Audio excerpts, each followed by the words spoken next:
नमस्कार दोस्तों, प्रस्तुत करने जा रही हूँ मन्नू भंडारी जी की कहानी सयानी बुआ। सब पर मानो बुआ जी का व्यक्तित्व हावी है। सारा काम वहाँ इतनी व्यवस्था से होता जैसे सब मशीनें हो, जो कायदे में बंधी बिना रुकावट अपना काम किए चली जा रही है। ठीक 5 बजे सब लोग उठ जाते, फिर 1 घंटा बाहर मैदान में टहलना होता, उसके बाद चाय दूध होता, उसके बाद अन्नू को पढ़ने के लिए बैठना होता। भाई साहब भी तब अखबार और ऑफिस की फाइलें आदि देखा करते। 9 बजते ही नहाना शुरू होता। जो कपड़े बुआ जी निकाल दे वही पहनने होते। फिर कायदे से आकर मेज पर बैठ जाओ और खाकर काम पर जाओ। सयानी बुआ का नाम वास्तव में ही सयानी था या उनके सयानेपन को देखकर लोग उन्हें सयानी कहने लगे थे, सो तो मैं आज भी नहीं जानती। पर इतना अवश्य कहूंगी कि जिसने भी उनका यह नाम रखा वह नामकरण विद्या का अवश्य पारखी रहा होगा। बचपन में ही वे समय की जितनी पाबंद थीं, अपना सामान संभाल कर रखने में जितनी पटु थीं और व्यवस्था की जितना कायल थीं, उसे देखकर चकित हो जाना पड़ता था। कहते हैं जो पेंसिल वे एक बार खरीदती थी वह जब तक इतनी छोटी ना हो जाती कि उनकी पकड़ में भी ना आए तब तक उससे काम लेती थी। क्या मजाल कि वह कभी खो जाए या बार बार नोक टूट कर समय से पहले ही समाप्त हो जाए। जो रबर उन्होंने 4वीं कक्षा में खरीदी थी उसे 9वीं कक्षा में आकर समाप्त किया। उम्र के साथ साथ उनकी आवश्यकता से अधिक चतुराई भी प्रौढ़ता धारण करती गई और फिर बुआ जी के जीवन में इतनी अधिक घुल मिल गई कि उसे अलग करके बुआ जी की कल्पना ही नहीं की जा सकती थी। उनकी एक एक बात पिताजी हम लोगों के सामने उदाहरण के रूप में रखते थे, जिसे सुनकर हम सभी खैर मनाया करते थे कि भगवान करे वे ससुराल में ही रहा करें, वरना हम जैसे अस्त व्यस्त और अव्यवस्थित जनों का तो जीना ही हराम हो जाएगा। ऐसे ही सयानी बुआ के पास जाकर पढ़ने का प्रस्ताव जब मेरे सामने रखा गया तो कल्पना कीजिए मुझ पर क्या बीती होगी। मैंने साफ साफ इनकार कर दिया कि मुझे आगे पढ़ना ही नहीं। पर पिताजी मेरी पढ़ाई के विषय में इतने सतर्क थे कि उन्होंने समझाकर, डांटकर और प्यार दुलार से मुझे राजी कर लिया। सच में राजी तो क्या कर लिया, समझिए अपनी इच्छा पूरी करने के लिए बाध्य कर दिया। और भगवान का नाम गुहारते गुहारते मैंने घर से विदा ली और उनके यहाँ पहुंची। इसमें संदेह नहीं कि बुआ जी ने बड़ा स्वागत किया, पर बचपन से उनकी ख्याति सुनते सुनते उनका जो रौद्र रूप मन पर छाया हुआ था उसमें उनका वह प्यार कहाँ तिरोहित हो गया मैं जान ही ना पाई। हाँ, बुआ जी के पति जिन्हें हम भाई साहब कहते थे बहुत ही अच्छे स्वभाव के व्यक्ति थे और सबसे अच्छा कोई घर में लगा तो उनकी 5 वर्ष की पुत्री अन्नू। घर के इस नीरस और यंत्र चालित कार्यक्रम में अपने को फिट करने में मुझे कितना कष्ट उठाना पड़ा और कितना अपने को काटना छाटना पड़ा यह मेरा अंतर्यामी ही जानता है। सबसे अधिक तरस आता था अन्नू पर। वह इस नन्ही सी उम्र में ही प्रौढ़ हो गई थी। ना बच्चों का सा उल्लास, ना कोई चहचहाट। एक अज्ञात भय से वह घिरी रहती थी। घर के उस वातावरण में कुछ ही दिनों में मेरी भी सारी हंसी खुशी मारी गई। यूं बुआ जी के गृहस्थी जमे 15 वर्ष बीत चुके थे, पर उनके घर का सारा सामान देखकर लगता था मानो सब कुछ अभी कल ही खरीदा हो। गृहस्थी जमाते समय जो कांच और चीनी के बर्तन उन्होंने खरीदे थे आज भी ज्यों के त्यों थे, जबकि रोज उनका उपयोग होता था। बेसारे बर्तन स्वयं खड़ी होकर साफ करवाती थी। क्या मजाल कोई एक चीज भी तोड़ दे। एक बार नौकर ने सुराही तोड़ दी थी। उस छोटे से छोकरे को उन्होंने इस कसूर पर बहुत पीटा था। तोड़ फोड़ से तो उन्हें सख्त नफरत थी। यह बात उनकी बर्दाश्त के बाहर थी। उन्हें बड़ा गर्व था अपनी इस सुव्यवस्था का। वे अक्सर भाई साहब से कहा करती थी कि यदि वे इस घर में ना आती तो ना जाने बेचारे भाई साहब का क्या हाल होता। मैं मन ही मन कहा करती थी कि और चाहे जो भी हाल होता, हम सब मिट्टी के पुतले ना होकर कम से कम इंसान तो अवश्य हुए होते। बुआ जी की अत्यधिक सतर्कता और खाने पीने के इतने कंट्रोल के बावजूद अन्नू को बुखार आने लगा। सब प्रकार के उपचार करने कराने में पूरा महीना बीत गया पर उसका बुखार ना उतरा।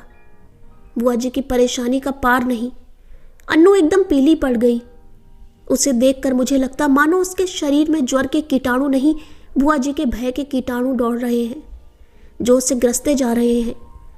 वे उनसे पीड़ित होकर भी भय के मारे कुछ कह तो सकती नहीं थी, बस सोखती जा रही थी। आखिर डॉक्टरों ने कई प्रकार की परीक्षाओं के बाद राय दी कि बच्ची को पहाड़ पर ले जाया जाए और जितना अधिक उसे प्रसन्न रखा जा सके रखा जाए। सब कुछ उसके मन के अनुसार हो, यही उसका सही इलाज है। पर सच पूछो तो बेचारी का मन बचा ही कहाँ था। भाई साहब के सामने एक विकट समस्या थी।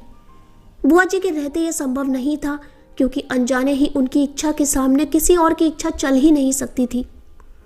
भाई साहब ने शायद सारी बात डॉक्टर के सामने रख दी। तभी डॉक्टर ने कहा कि माँ का साथ रहना ठीक नहीं होगा। बुआ जी ने सुना तो बहुत आनाकानी की, पर डॉक्टर की राय के विरुद्ध जाने का साहस वे नहीं कर सकी, सो मन मारकर वहीं रही। जोर शोर से अन्नू के पहाड़ जाने की तैयारी शुरू हो गई।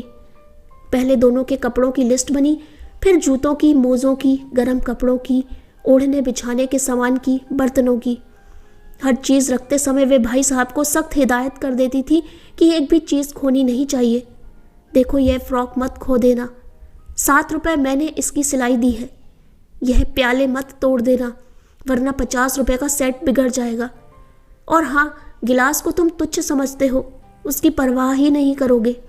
पर देखो, यह 15 बरस से मेरे पास है और कहीं खरोच तक नहीं है, तोड़ दिया तो ठीक ना होगा। प्रत्येक वस्तु की हिदायत के बाद वे अन्नू पर आई। वह किस दिन किस समय क्या खाएगी उसका मेनू बना दिया। कब कितना घूमेगी, क्या पहनेगी, सब कुछ निश्चित कर दिया। मैं सोच रही थी कि यहाँ बैठे बैठे ही बुआ जी ने इन्हें ऐसा बांध दिया कि बेचारे अपनी इच्छा के अनुसार क्या खाक करेंगे। सब कह चुकी तो जरा आर्द्र स्वर में बोली, कुछ अपना भी ख्याल रखना, दूध फल बराबर खाते रहना। हिदायतों की इतनी लंबी सूची के बाद भी उन्हें यही कहना पड़ा, जाने तुम लोग मेरे बिना कैसे रहोगे, मेरा तो मन ही नहीं मानता। हाँ, बिना भूले रोज एक चिट्ठी डाल देना। आखिर वह क्षण भी आ पहुंचा जब भाई साहब एक नौकर और अन्नू को लेकर चले गए। बुआ जी ने अन्नू को खूब प्यार किया, रोई भी। उनका रोना मेरे लिए नई बात थी। उस दिन पहली बार लगा कि उनकी भयंकर कठोरता में कहीं कोमलता भी छिपी है। जब तक तांगा दिखाई देता रहा वे उसे देखती रहीं। उसके बाद कुछ क्षण निर्जीव सी होकर पड़ी रहीं, पर दूसरे ही दिन से घर फिर वैसे ही चलने लगा। भाई साहब का पत्र रोज आता था जिसमें अन्नू की तबीयत के समाचार रहते थे। बुआ जी भी रोज एक पत्र लिखती थी जिसमें अपनी उन मौखिक हिदायतों को लिखित रूप से दोहरा दिया करती थी। पत्रों की तारीख में अंतर रहता था, बात शायद सब में वही रहती थी। मेरे तो मन में आता कि कह दूं, बुआ जी रोज पत्र लिखने का कष्ट क्यों करती हैं? भाई साहब को लिख दीजिए कि एक पत्र गत्ते पर चिपकाकर पलंग के सामने लटका लें और रोज सवेरे उठकर पढ़ लिया करें।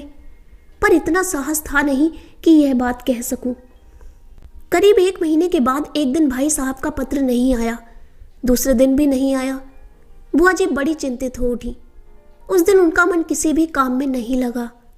घर की कसी कसाई व्यवस्था कुछ शिथिल सी मालूम होने लगी। तीसरा दिन भी निकल गया। अब तो बुआ जी की चिंता का पार नहीं रहा। रात को वे मेरे कमरे में आकर सोई, पर सारी रात दुस्वप्न देखती रही और रोती रही, मानो उनका वर्षों से जमा हुआ नारीत्व पिघल पड़ा था और अपने पूरे वेग के साथ बह रहा था। वे बार बार कहती कि उन्होंने स्वप्न में देखा है कि भाई साहब अकेले चले आ रहे हैं, अन्नू साथ नहीं है, और उनकी आंखें भी लाल हैं और वे फूट फूट कर रो पड़ती। मैं तरह तरह से उन्हें आश्वासन देती, पर बस वे तो कुछ सुन ही नहीं रही थी। मेरा मन भी कुछ अन्नू के ख्याल से, कुछ बुआ जी की यह दशा देखकर बड़ा दुखी हो रहा था। तभी नौकर ने भाई साहब का पत्र लाकर दिया। बड़ी व्यग्रता से कांपते हाथों से उन्होंने उसे खोला और पढ़ने लगी। मैं भी सांस रोक कर बुआ जी के मुंह की ओर देख रही थी कि एकाएक पत्र फेंक कर सिर पीटती बुआ जी चीख कर रो पड़ी। मैं धक रह गई। आगे कुछ सोचने का साहस ही नहीं होता था। आंखों के आगे अन्नू की भोली सी नन्ही सी तस्वीर घूम गई। तो क्या अन्नू सचमुच ही संसार में नहीं है? यह सब कैसे हो गया? मैंने साहस करके भाई साहब का पत्र उठाया। लिखा था, प्रिय सयानी, समझ में नहीं आता किस प्रकार तुम्हें यह पत्र लिखूं, किस मुंह से तुम्हें दुखद समाचार सुनाऊं। फिर भी रानी, तुम इस चोट को धैर्यपूर्वक सह लेना। जीवन में दुख की घड़ियां भी आती हैं और उन्हें साहसपूर्वक सहने में ही जीवन की महानता है। यह संसार नश्वर है, जो बना है वह एक न एक दिन मिटेगा ही। शायद इस तथ्य को सामने रखकर हमारे यहाँ कहा है कि संसार की माया से मोह रखना दुख का मूल है। तुम्हारी इतनी हिदायतों के और अपनी सारी सतर्कता के बावजूद मैं उसे बचा नहीं सका।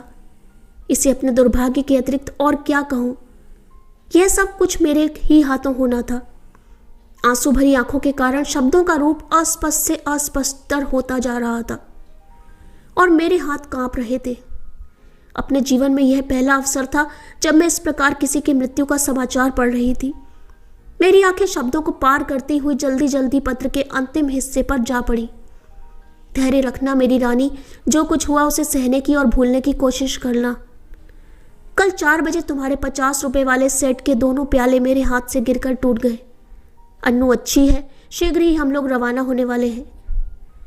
1 मिनट तक मैं हतबुद्धि सी खड़ी रही, समझ ही नहीं पाई है क्या से क्या हो गया। यह दूसरा सदमा था। ज्यों ही कुछ समझी मैं जोर से हंस पड़ी। किस प्रकार मैंने बुआ जी को सत्य से अवगत कराया वह सब मैं कोशिश करके भी नहीं लिख सकूंगी, पर वास्तविकता जानकर बुआ जी भी रोते रोते हंस पड़ी। 5 आने की सुराही तोड़ देने पर नौकर को बुरी तरह पीटने वाली बुआ जी 50 रुपए वाले सेट के प्याले टूट जाने पर भी हंस रही थी। दिल खोलकर हंस रही थी, मानो उन्हें स्वर्ग की निधि मिल गई हो।